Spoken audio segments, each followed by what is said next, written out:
Venkatesh Rao said once that if a customer is asking you for a return on investment analysis, it means that they don't believe in you and that you should walk away. In this episode of Wardley Mapping case studies, I would like to tell you a story of a customer who faced a seemingly unsolvable challenge. That's why they needed my help. But after mapping it out, they have found out a solution which was so good that nobody even thought about asking about the ROI. My name is Krzysztof Daniel, friends call me Chris, and welcome to the next episode of Wardley Mapping case studies. Traditionally, the use case has been anonymized and only the patterns have been presented. It was in this industry, it was a completely different industry, but I want you to imagine a bank which works in a remote setup. It was because of the coronavirus, the bank went into the lockdown and employees were working from home. Unfortunately, this created a set of challenges because infrastructure required an update. This was actually a very common pattern at the beginning of the coronavirus because organizations, they had their resilience plans and backup plans and business continuity plans, but they've never really bothered with sending everyone to work from home. So you can imagine that if employees were working from within the bank premises, when they were sent homes, it creates a massive pressure on the networking and servers because suddenly they were accessed from outside of an organization.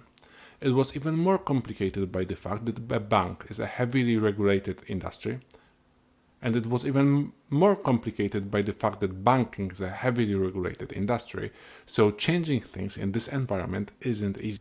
As you can imagine, at that particular moment in time, the constraints were also very strict.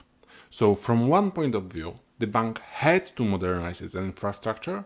From the other point of view, it was too expensive to do so, especially given the uncertainty related to the COVID. And this seemingly unsolvable challenge was why they wanted to try out whether Wardley Mapping can do any good for them. And it did. And we started mapping. I will shortcut this process a little bit because it wasn't just one map that we have created. We have actually created a series of maps which gradually have moved us toward this solution. The first map was pretty much centered around data centers, data transfers, and IT vendors. And there were users, which were like data centers maintainers and engineers and people responsible for data transfer and all that stuff. And what we've got in this particular picture was that there was a number of challenges associated with this setup. The organization wasn't happy with their IT vendor, and there was a massive pressure to increase the data transfer capability to a data center. That required a massive investment. As you can see, this map is very simple, and judging from the white space, you can already guess the direction in which we started moving, because people who maintain data centers aren't the most important stakeholders of a bank, are they? So we started moving up into the value chain to understand what is driving those requirements. And they have said that they need storage. Fine, why do you need storage? Because there is a regulator, and regulator wants to review individual decisions that we make, and therefore they need to access phone calls recordings. So when somebody is calling in, we are recording the call, we know what they have said, we know what decision we made, and therefore we have proof that we are operating our business responsibly. Which means that there was another value stream about consumers who wanted to use a product, and in order to use the product that this company was selling, they had to make phone calls and give instructions. Now, this was quite an interesting development because it means there is more capabilities which are very relevant to the situation. So, in order to make a phone call, you need operators and you need a call center. And this organization had a call center and hired a lot of operators. And as you can see on the map, this storage was custom built. And that custom integration between IP telephony and storage allowed to capture all of the calls and put them in this data center storage. So what happened later when coronavirus hit? There was work from home. And work from home meant that operators had to record their calls at home and then they had upload those calls to the data center.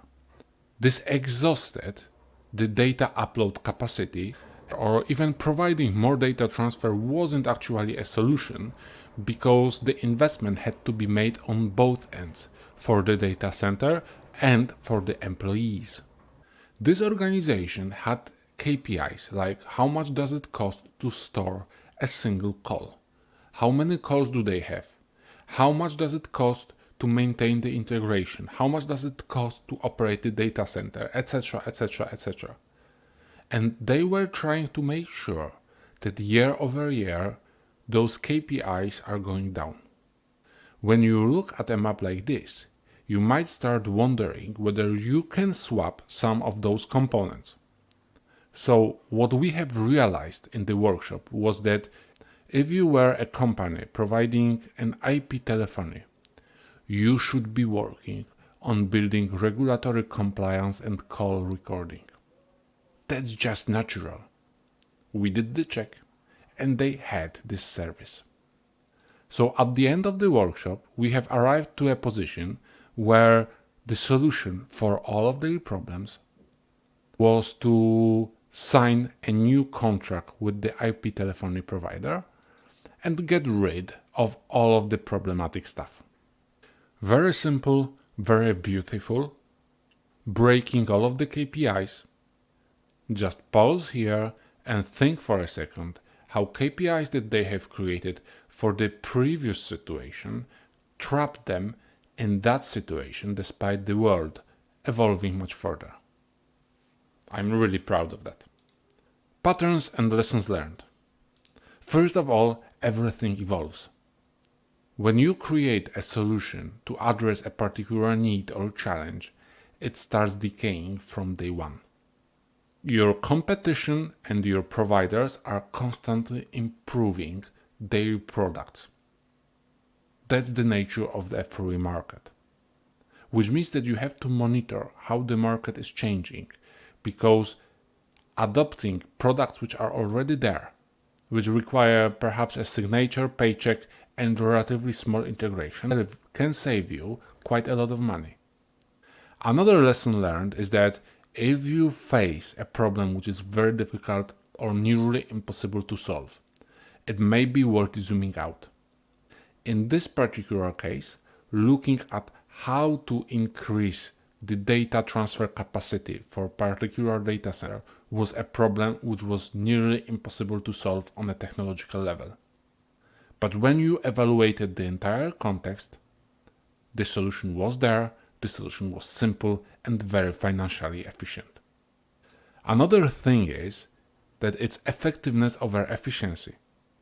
You want to get really good at delivering value. You don't want to spend too much time playing with individual KPIs, which might be locking you in the past. And finally, KPIs can't tell this story. I can't stress this enough. If you live in a world where KPIs drive what you do, and you don't have the KPI evaluation mechanism, you will get trapped in a particular moment in your history, and it will be very difficult to move you forward. I hope that this video will inspire you to evaluate what kind of KPIs you are trying to optimize, what you are really trying to deliver, and what can you do differently. And by the way, if you would like to learn how to use Wardley Mapping to tell stories, or if you would like my help in solving your challenges, please visit learnwardleymaps.com or wardleymaps.com/sourcing. Thank you so much and see you soon.